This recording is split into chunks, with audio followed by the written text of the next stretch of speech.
Thank you for joining us today for our AMA Ask Us Anything about Amazon Marketing Cloud. Today, we're joined by teams both from Pacvue and OneStone to discuss everything related to Amazon Marketing Cloud or AMC. First, we'll go through a quick case study to detail how AMC can affect your overall advertising performance. And then we'll leave it up to you, open it up to questions so that we can answer your questions regarding AMC and how that data can affect your overall retail media. Before we go ahead and do that, I'll kick us off with some introductions.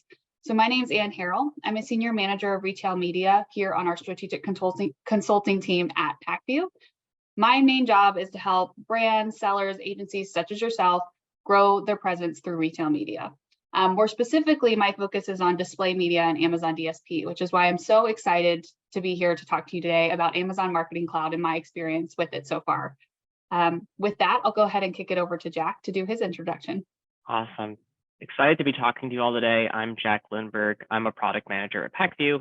I lead the charge from a product standpoint on Pacvue's Amazon Marketing Cloud integration. So excited to talk to you all about that today and how the OneStone team has been utilizing Pacvue's tools to really help service some of their clients. So kick it off to Jacob and Chase. Awesome. Well, I'll kick off for introductions, but first off, thank you, Jack and Ian, for allowing us to be here today. We've actually been partners with Pacvue now since 2019, so it's been really fun to evolve together and watch your business grow as well as ours.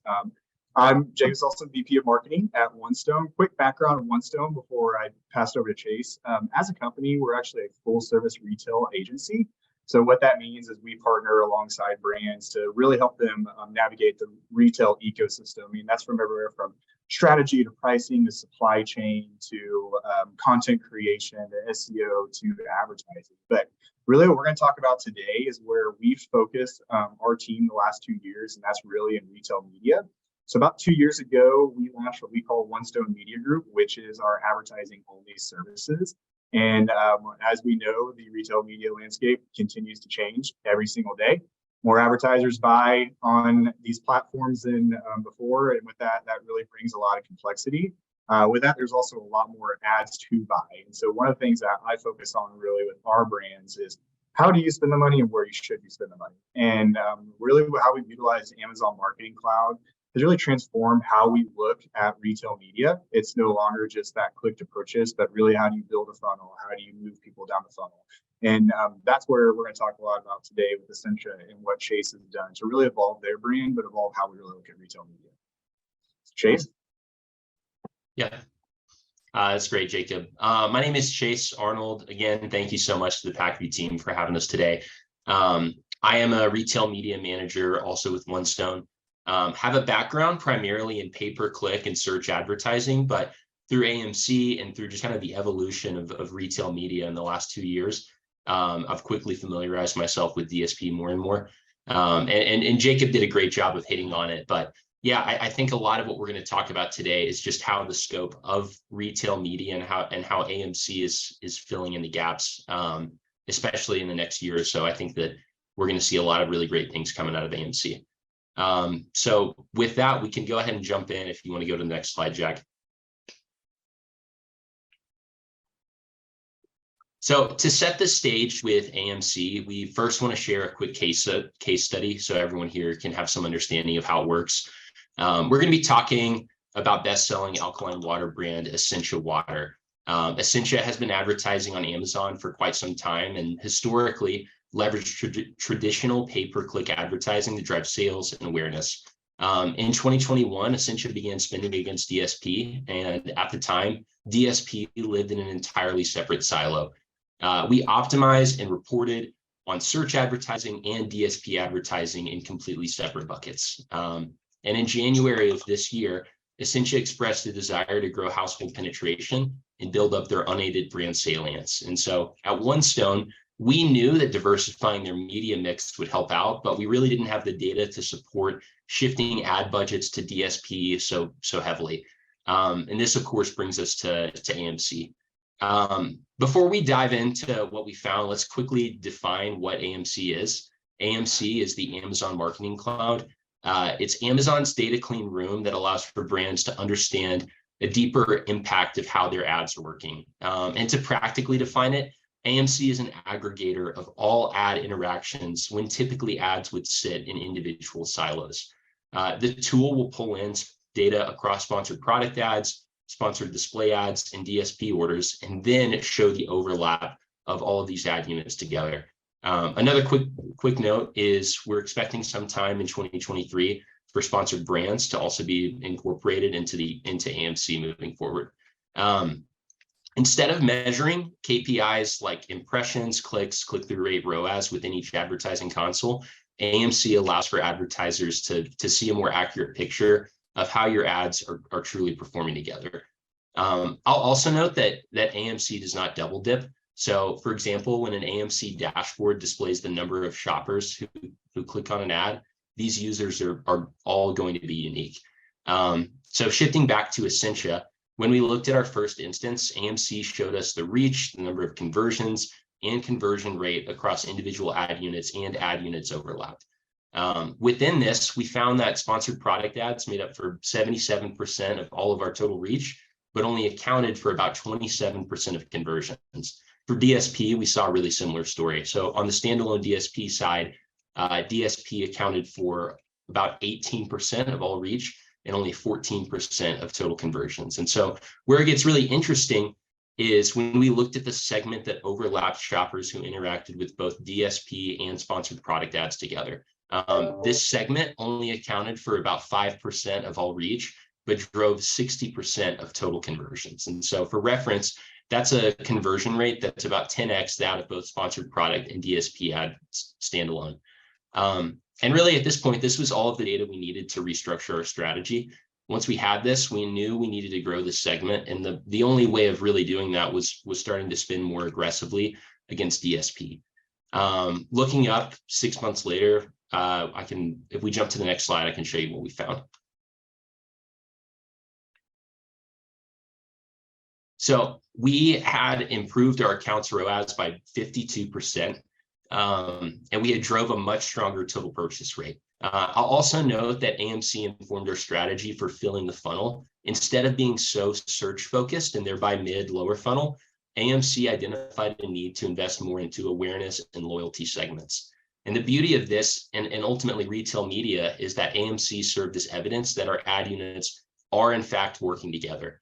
The tool has allowed for us to push spend to the top of the funnel with, say, a streaming TV or an OLV ad, and then try to push shoppers down to the point of purchase. So we would maybe move from an awareness ad via streaming TV, OLV, to a consideration ad with, say, a sponsored brand video, only to close out the purchase with either a purchase order DSP or a sponsored product on, say, a branded term. I also want to note that AMC offers so much more than just this ad overlap report. On the right, you'll see a mention of path to purchase reports as well as audience insights. The path to purchase tool allowed us to better understand and track every shopper's journey all the way to the point of purchase. On the audience insights side, this really showed us who the ideal Essentia shopper was. We had data that broke out number of purchasers or viewers by age, income, gender, geos, and a lot more. Some other tools that we leverage that aren't included in this deck are new to brand ASIN analysis, time to conversion analysis, day parting analysis, historical branded keyword search volume, and much more. Just to conclude, this tool really gave us the confidence that all of our ads on Amazon are working together in some way. We're now past the time of traditional search and DSPs sitting in their respective silos. And if you're spending against DSP and search today on Amazon, AMC could be a really great option and it could be a really effective tool for you to better understand how your ads are complementing one another. With that, I'll kick it over to the Pacvue team. Jack, anything on your side that you want to address before we jump into Q&A? No, let's just hop into Q&A. I think that sounds like a great plan.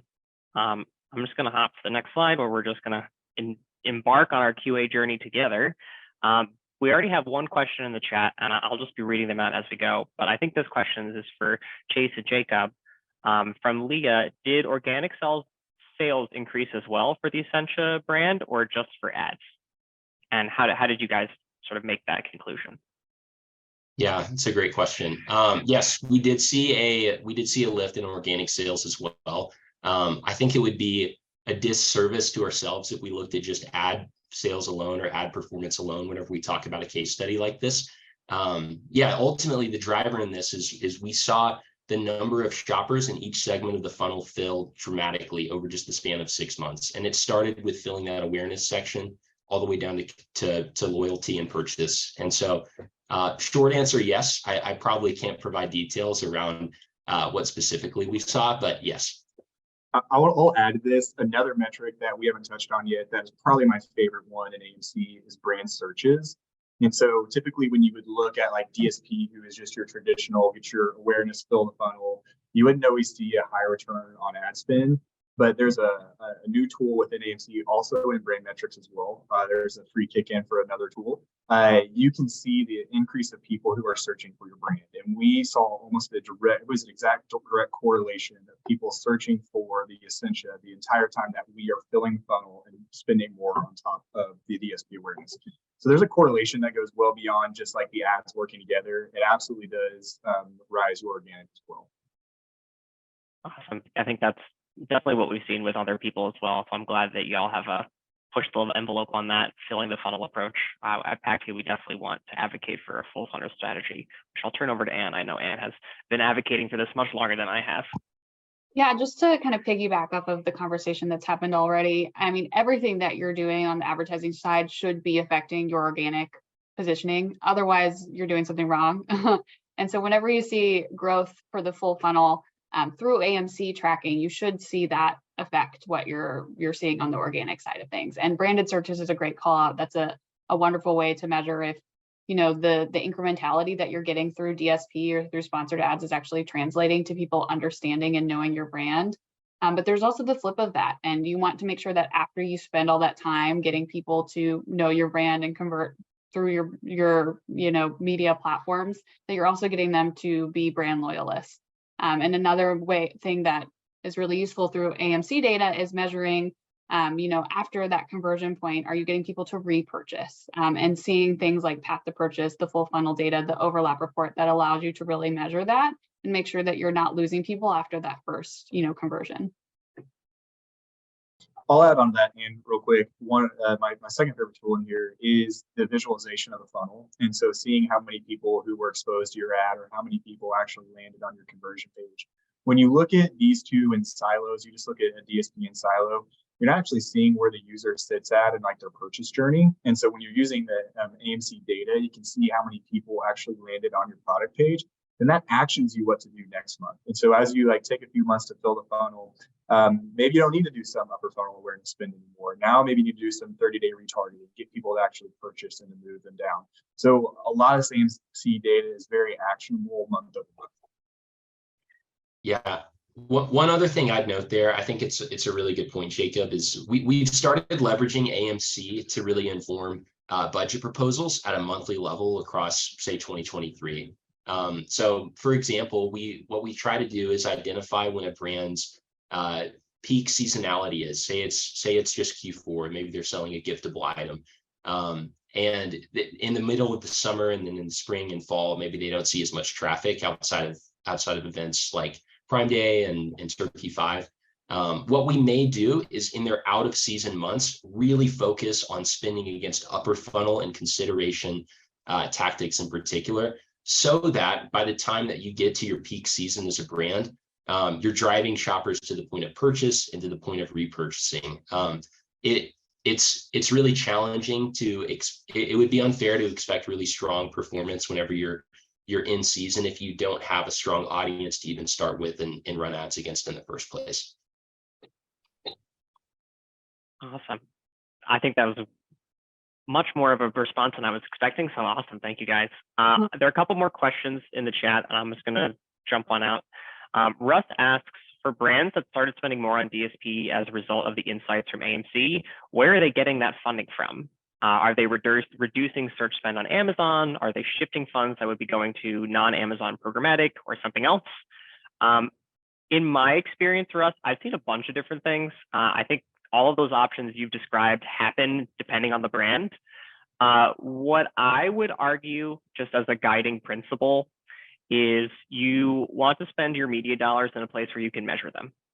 And it doesn't really matter where you're getting the money from, but I would implore you to use tools like AMC or other clean room solutions for your advertising to say, am I spending this money on a channel where I can effectively measure the results of this money in? If not, I wouldn't spend money there.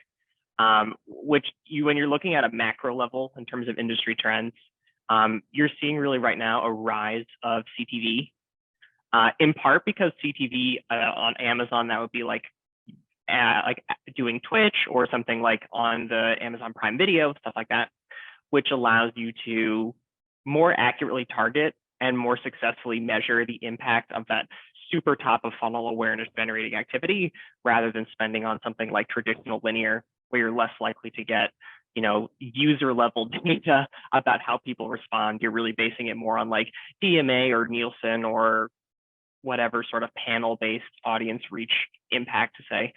You're sort of inferring the impact of the ads rather than being able to measure someone saw this ad, then they saw my lower funnel DSP ad, then they purchased something. Does anyone have any thoughts? What are y'all seeing about where folks are getting those budgets from? Yeah, I think this is just the question of who funds retail media. And I know that there's a lot of articles around there right now where that is. So sitting in the seat where retail media is like traditionally e-com focused, but now we know retail media just beyond Amazon really is funding like the whole omni sales approach. Really, we see that it could come anywhere from like brand dollars to trade dollars from the sales team, from the e-com team, and everyone kind of has their traditional slush funds, what you would call like shopper marketing, right? What we're noticing is we're starting to unlock more of what you would call like brand traditional dollars. So things that you would see like off retail platforms. So really that like upper funnel awareness, like CTV, streaming TV, opportunities like that. I think Amazon is doing a really great job of getting a push for that type of media. So Jack, exactly what you said, like wherever the metrics are is where the people's going to spend. And that's literally how I've done my career the last 10 years. I've like moved from platforms that measure different. And so I've last 4 years really sat in retail media. And what Amazon's doing a big push for right now is that upper funnel traditional awareness spend. So you have things such as Twitch that you can buy against that can increase your brand searches. You have Thursday Night Football, where you can buy through Prime. You can buy some that's through streaming TV. So really, Amazon's becoming a branding experience is kind of the way that I would put it. And with that unlocks like traditional trade and brand dollars that we're seeing being moved over. So how I would look at it as you're looking at it with your brand, if you have large brand teams with like brand managers and brand shop marketers, get them all in a room, talk together, see what their goals are, and if you can accomplish that through some different platform, different ad types that you can buy within Amazon. It really is kind of all an entire fund together now. Yeah, and just piggybacking off of that, securing additional funding or reallocating actually really depends on what's being shown with the AMC data. The AMC data itself will influence where you're going to ultimately get those advertising dollars. Sometimes the performance is so good that we've had brands come back to us and say we've secured this additional funding that they thought was impossible. And sometimes it's not just that the performance is so good, but maybe you're seeing larger performance on those upper funnel tactics like video or DSP that you typically would not be able to track. And so you're shifting those dollars from other channels, like as your search ads. So I think it really depends on what the data says to ultimately influence where the additional funding will come from. Awesome. So next question we got from Matt was, when pulling that ad overlap report for one of my brands at AMC, I'm seeing a much higher conversion rate in AMC than what I'm showing on the DSP native console. What would be the reason for that discrepancy? Really good question, Matt. The answer would be in terms of how we're defining purchase rate. So when you're looking at a search ad or a DSP ad generally, the purchase rate is defined as number of purchases divided by number of clicks or detail page views, however you're going to define it. When you're looking at AMC, we're defining this as something called the user level. So AMC has a core field in all of its tables called a user ID, which is sort of like the anonymous identifier that says, I, Jack, clicked on these ads in this order and then I bought something. So it tracks me through that entire journey. So when we're defining purchase rate on AMC, we're typically defining it as users who purchased, so unique people that purchased, divided by the total number of people that were exposed to that ad type.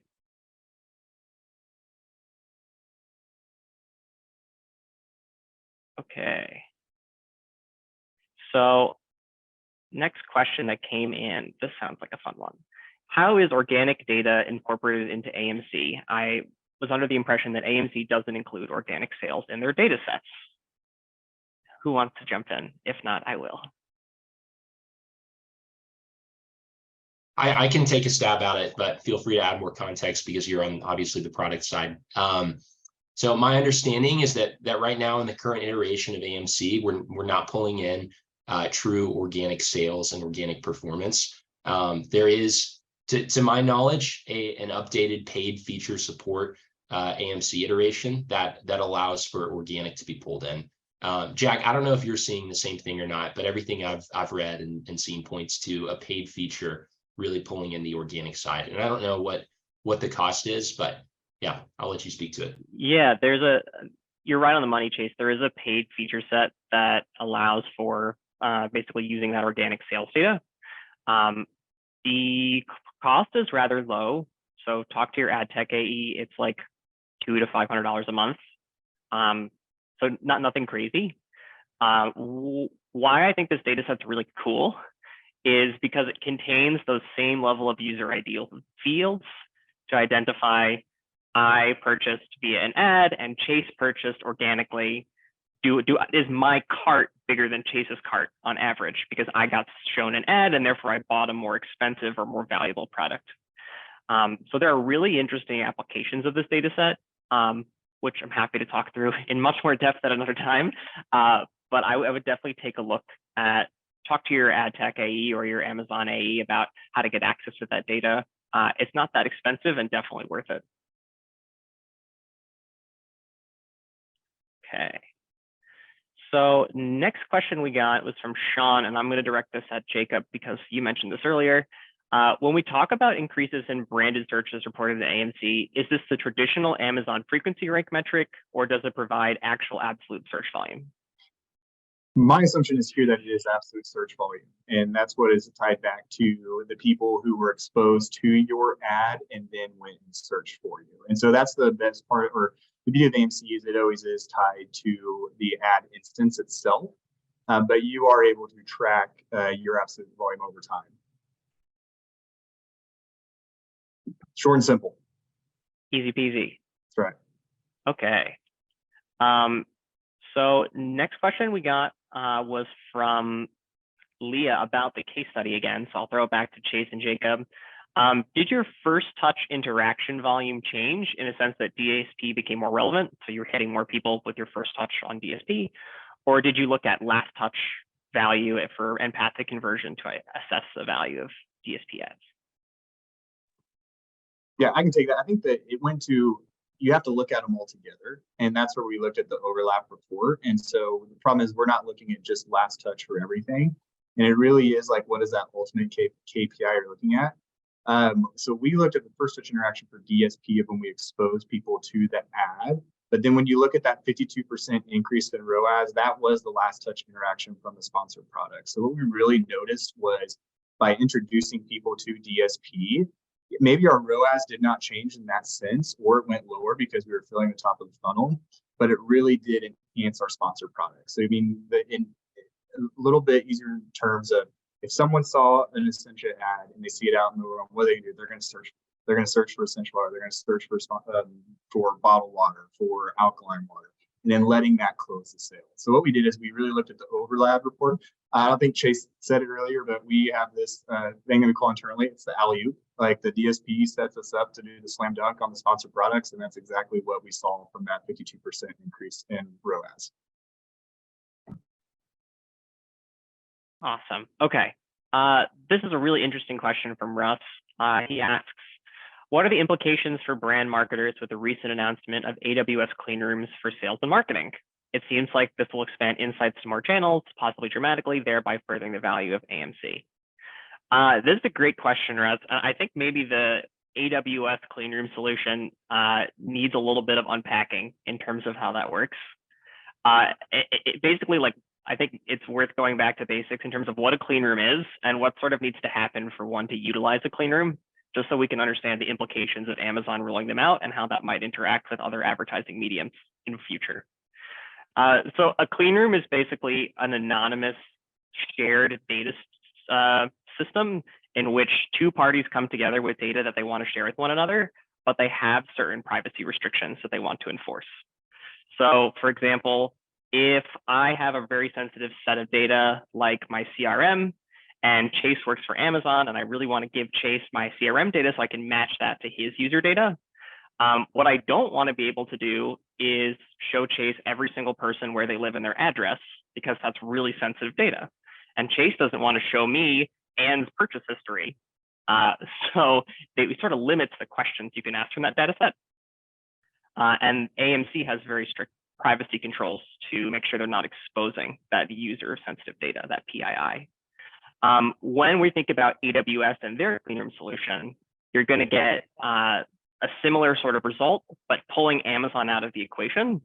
So Amazon's not going to be putting in their own data sets. They're just facilitating two other parties merging their data sets together. What my hunch is that most of the large walled garden ecosystems, to give you an example, Facebook, Google, Walmart, so on and so forth, TikTok, are going to be much more hesitant to share their data with Amazon.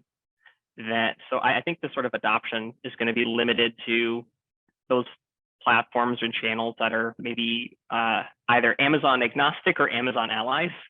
And those folks that have their own data clearing solutions or operate as sort of in a combative sense against Amazon won't be willing to let you use AWS clean rooms for that purpose. But I think in a general sense, and this is something that Jacob touched on earlier during the Q&A, Amazon is trying to marry as much data as possible into one place so that it is a one-stop shop. And they're doing this by bringing DSP and sponsored ads together, and now including organic with the paid subscription. And I think the goal of having this clean room for sales and marketing kind of points to Amazon trying to be that one-stop shop for retail media where you're measuring everything and then ultimately spending more because of it. So I think in a general sense, even with the implications that Jack pointed out, it's pointing towards Amazon's goal to kind of merge everything into one place. Okay, so it looks like we got through the questions that were submitted live. We did have a couple that were sent in advance, so happy to look over there and ask some fun questions. So here's a good one. Are there any plans to expand Pacvue's capabilities to get even more insights out of AMC?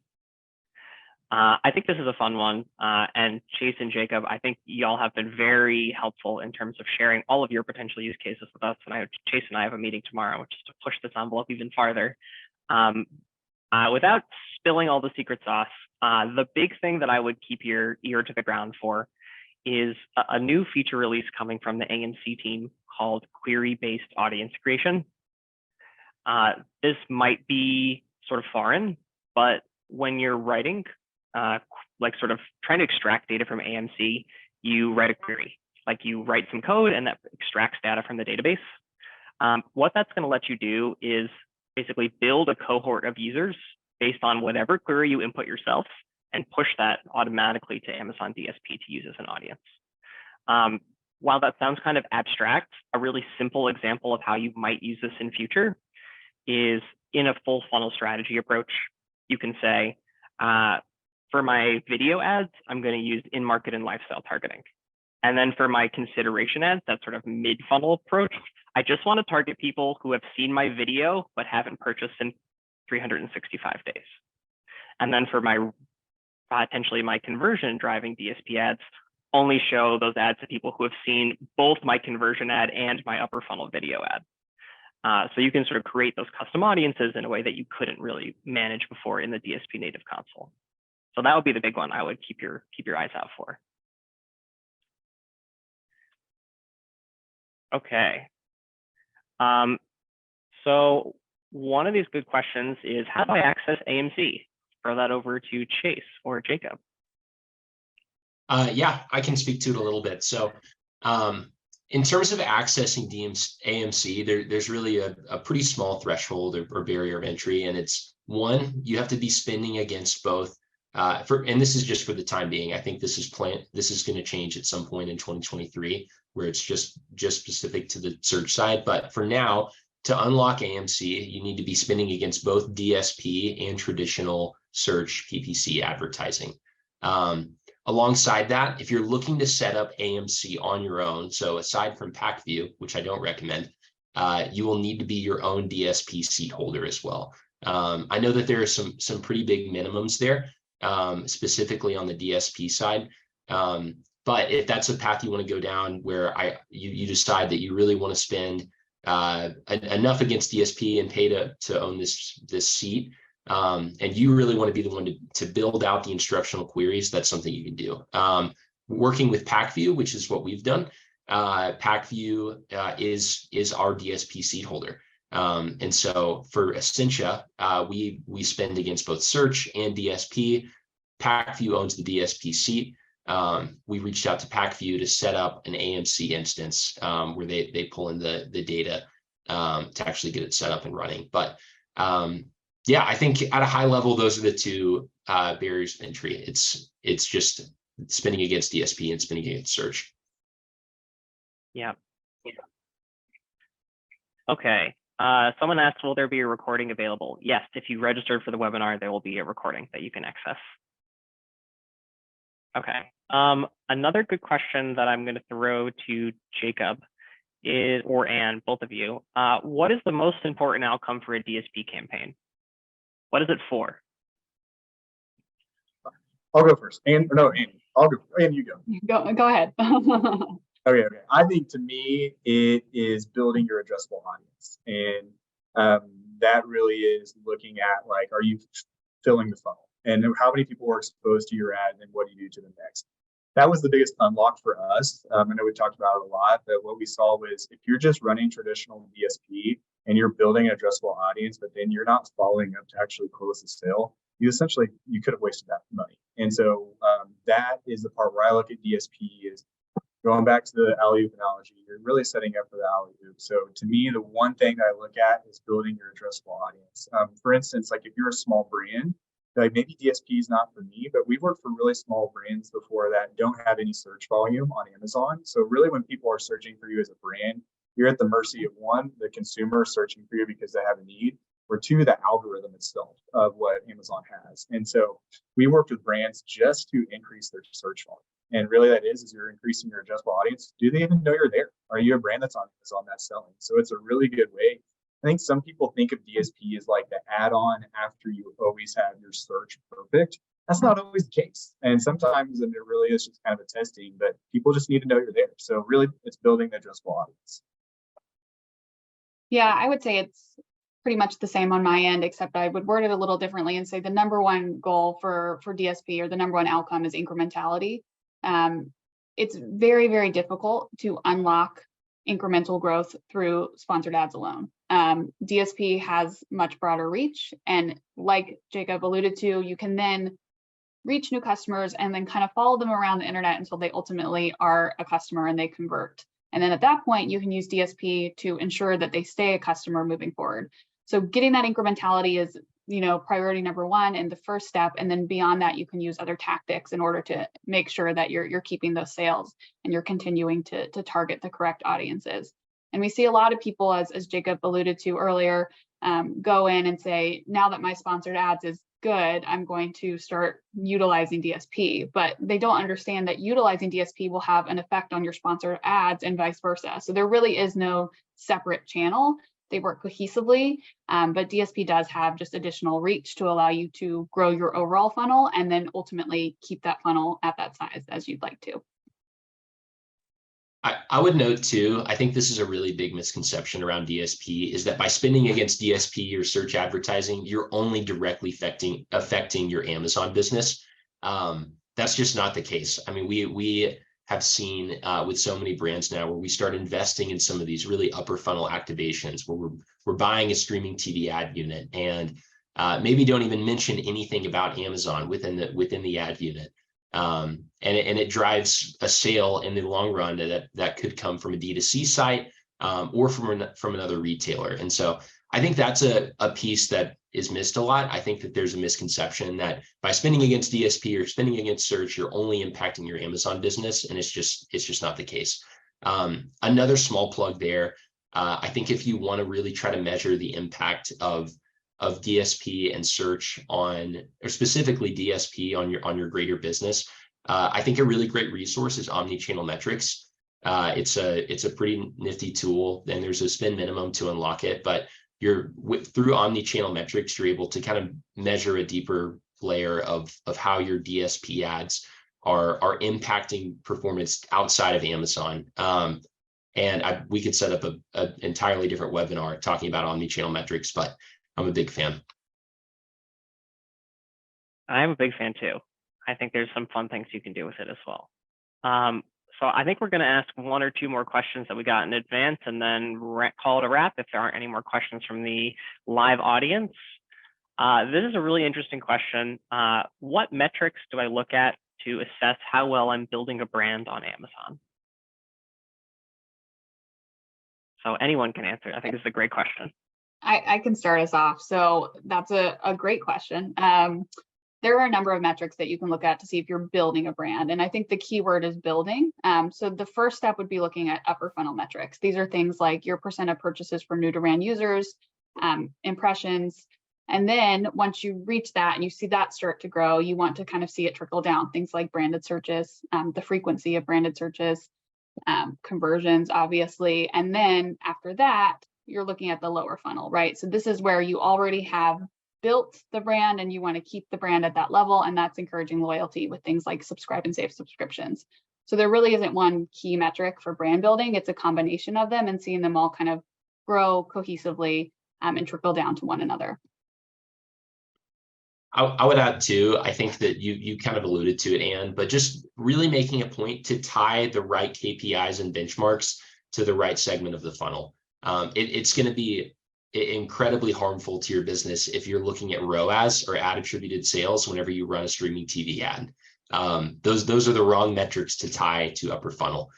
Just like it would be wrong to look at, say, click-through rate or conversion at the very bottom of in the loyalty segment of the funnel. So I think just holistically, it's really important to just tie the right metrics to each segment of the funnel, whether it's across DSP or across search advertising. I think we see this a lot with brands where we run sponsored brand or sponsored brand video campaigns, and a brand is unhappy with the ROAS or the number of ad attributed sales coming from that sponsored brand campaign, when really the objective of that campaign is not to drive sales, it's to make people aware of your brand on Amazon, it's to get people to the brand store, become educated on the product, so on and so forth. Yeah, and just a quick plug for AMC. There's a widget within the Pacvue AMC dashboard called the Assisted Conversion Analysis. And within that, you can actually see assisted conversion total ROAS. So if you really want to see ROAS, I would use that one. Jacob, did you have anything you wanted to add to this question? I'll end it with this on this. I think that's the curse of retail media, is because we do have so much access to data, we always fall back on return on ad spend. And I would just say, be open to other KPIs. Try to really understand, like, if you really are growing a brand, it's going to take a while to build to that ROAS that you want to. And be okay with that. Have the different KPIs at a different stage of the funnel, and really lean in on those and like gauge your success off of that. Don't fall into the trap of just because we know what sales are, that it should always result back to that. Eventually it will, but it's okay to build for a while. Yeah, I think the one thing I would throw in extra to brand building is, in my mind, building a brand versus building a product, the core differentiator there is the trust you've built with the customer. And there are lots of things you can do as a vendor or seller on Amazon to build trust. But from an advertising standpoint, it's rather hard to build trust. I think most of those pieces are about building awareness. And then once people see your product and try it out, you have to deliver something to the table that says, this is worth repurchasing. This is a brand that, especially for that Gen Z audience, like aligns with my values and mission, as well as gives me products that I want to continue buying. So it's take a totally non-advertising loop. I think the other piece that I would think about when I'm measuring a brand is thinking about market share, which is a rather tricky one. Basically, just like when you define a total addressable market, how much of that are you capturing? Is it growing over time? And are you growing that by getting more purchases from a very small cohort of very loyal consumers? Or are you expanding that base of customers over time? Which I think was one of the more remarkable things y'all did on the OneStone side with Essentia, was you grew the entire addressable group of people, not just like made your top 10 Essentia water customers buy 1 million cases, right? And I think that's how you grow a brand, right? Is you increase the volume of people who have been exposed and think this is a product that they care about. All right, last question of the day before we sign off. All righty, let's look at a fun one. Outside of changing my budget allocation between advertising tactics, what are some practical ways to action AMC data? So I think there's so many. If everyone wants to give one or two, then we can wrap. Okay, Cool, I can start. Oh, go ahead, Chase. Sorry. I'll be quick. So I think I'll just name two. One that I really like a lot within AMC is the new to brand ASIN analysis by specific ad type. Something that we don't talk about enough within AMC is that we actually have new to brand data for sponsored product ads through AMC, which is a really, really big deal. I think that with that tool, we're also able to see new to brand data specific to sponsored display and DSP. So at a practical level, what this looks like is really picking which ASINs have the highest new to brand percentage of conversions, and making a point to prioritize those whenever you're pushing an upper funnel or mid funnel ad unit. It would be a shame to try to push an item with a low percentage of sales new to brand via sponsored product, and try to push that into the category, into a broad category term. And so I think that's one I really like a lot. Another one, within audience insights, we have access to see data, number of viewers, number of purchasers by specific geos. So a small, I think this could have just as well been wrapped up in this case study. We found that with Essentia, we had certain states with a really low under index number of viewers, but a high number of conversions and purchases. And so those states fell somewhere in, I'm not going to call out which specific states they were. I can't remember off the top of my head. But these states, we were able to identify, wow, they are driving almost the second or third highest number of total purchases of every state in the country, while only sitting in probably the 15th or 16th highest viewership state. So we were able to see that, identify a really under-indexed geo, and really try to push ad spend there within our DSP audience targeting. The exact opposite can be true too, right? We can find specific audiences or specific geos that have super high viewership and a really low purchase rate. And we can assess that and say, how do we need to clean up our targeting to pull back on these segments because it's clearly not working. I would say those are my two favorite. Yeah, I would piggyback off of that and say the application outside of, where you spend your advertising dollars is how you spend them. So what you're targeting, basically.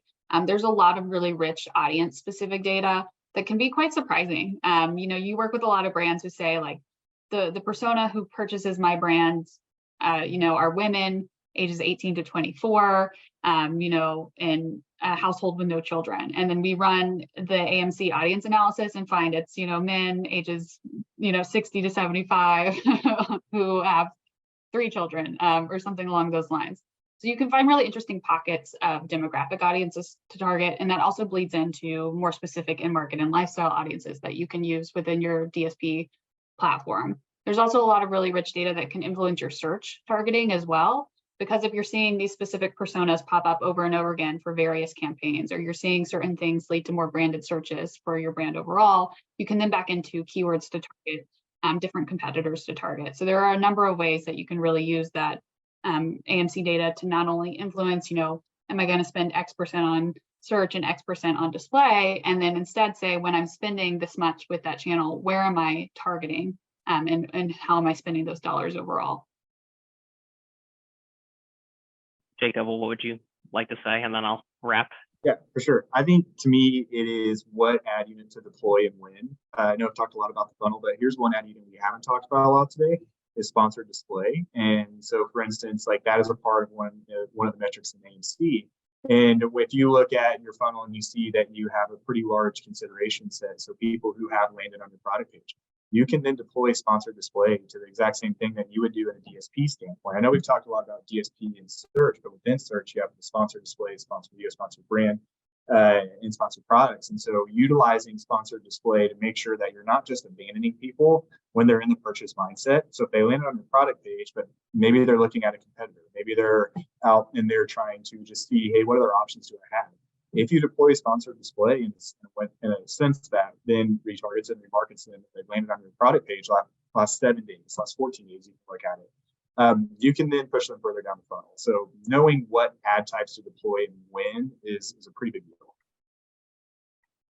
Awesome. I'm going to take a cop-out answer and say I can't pick one because it's like saying which is my favorite child. I have no children, but they would all be my favorite were I to have them. What I would say is if you encounter pieces in your AMC exploration, folks on the webinar, and you want a helping hand, please reach out to us. I'm sure that we'll be passing along some information from the OneStone team, but if you want to talk to us about Pacvue, how to get started on AMC, how to sort of make your first journey through your AMC data, please reach out to us at sales@pacvue.com, and we're happy to chat. Otherwise, thank you all so much for coming today. Really appreciate you taking the time to learn about AMC and for asking us those hard-hitting questions. If you have more, feel free to reach out, and look forward to chatting with you all soon. Thank you, OneStone team, Jacob and Chase. Really appreciate the partnership. It's a lot of fun chatting with AMC with you guys. Absolutely. Thank you all so much. Thanks, everyone. Thanks, guys.